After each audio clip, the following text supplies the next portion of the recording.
Dick Rauscher here. Welcome back to the Stony Hill Nuggets blog. Today we're going to be talking about nugget number 266. This is probably one of the most important, or at least one of the more important nuggets that I've written in quite a while. And I feel pretty strongly about it. So it's entitled Hopeful Vision for America, ?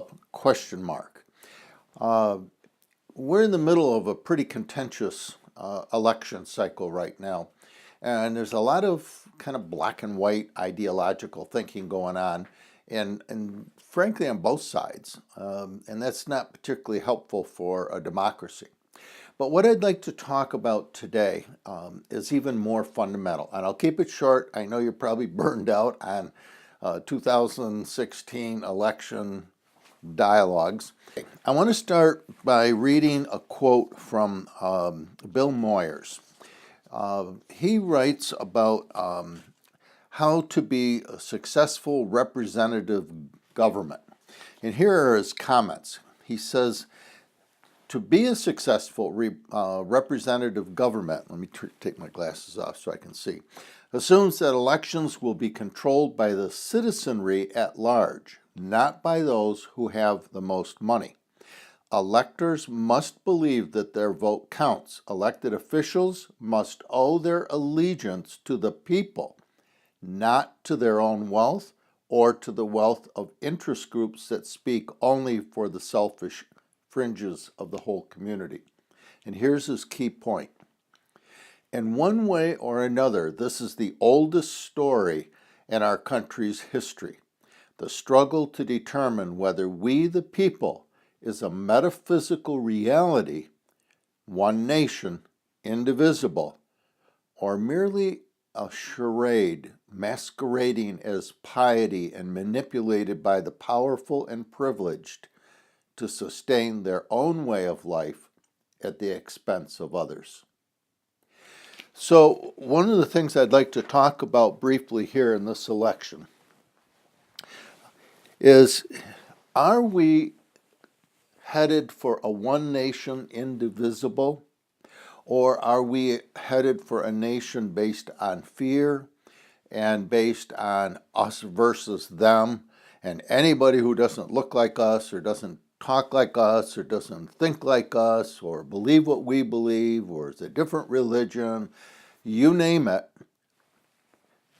they're outside the one nation. So we have a choice. Either we are one nation, indivisible, or we are a nation that excludes a ton of people.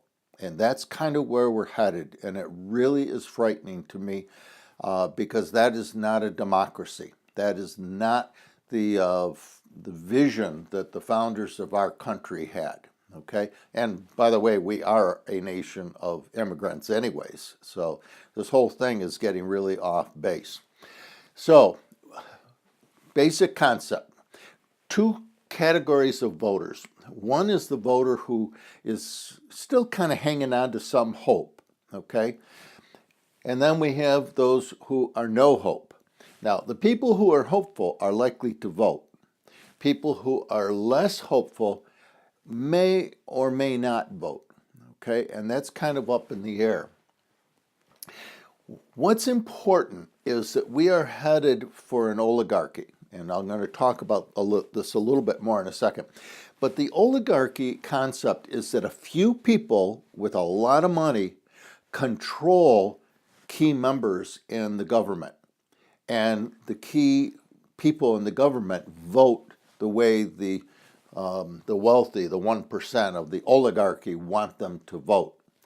We are in serious danger of that right now. If we end up with people not voting, then what we're doing is we're giving power to the oligarchy. How do we do that? Very, very easy. Take the example. Let's say that only half the people in the country vote in this coming election. That means the oligarchy controls this country by only having to deal with 25% of the population that's voting. In other words, if the oligarchy can keep half of us from voting, then they only have to control 25% of the country to get their way. Pretty scary. And that's kind of where we're heading. Each election, we're having fewer and fewer voters, and that's a very dangerous trend for a democracy. Hopeful voters, okay, tend to be realistic. They tend to be kind of grounded kind of people. They're not off the wall and giving up hope and that the country's fallen to pieces and this is a disaster. These are folks that have a tendency to kind of move into fear a little bit too much. So if we're talking a hopeful voter is realistic. Now, what does that mean? Real simple. Number one, it means that they recognize that we do need change in this country. We need it badly, and I'll get into this in a second. But they also recognize that it takes time, that these things don't happen because we snap our fingers. This is a big country, and it's a very large planet. And when you begin to take a globalized planet, and you want to make changes, then it's a little more complicated than just quickly passing a law or making it happen. It doesn't work that way. There's a lot of pushback. So realistic voters know that it takes time for change to happen. The second thing is they look for leaders. They don't look for people who are off the wall, people making empty promises, people who are not realistic in their ideas. They want realistic leaders who understand that it does take time to make change and that these folks are willing to work for change. Okay? So what we have is a choice really between fear and a lack of hope, where we end up not voting and we support the oligarchy, or we have to begin to focus on our values. And for me, one of the primary values in being an American for me is one nation and indivisible. If our leaders in this election are not focused on all Americans, every single American, period, okay? If they live in this nation, then they are Americans. Now, we may have to legitimize them better, because some of them have come in, they've crossed the border to get here. But we are a nation of immigrants, and any laws, any leaders that we elect have got to be focused on all Americans. Otherwise, we're not one nation and indivisible. And if we cross that boundary and we begin to exclude certain folks because they don't look like us or think like us, etc., that's a very, very dangerous slope. It's a very slippery slope.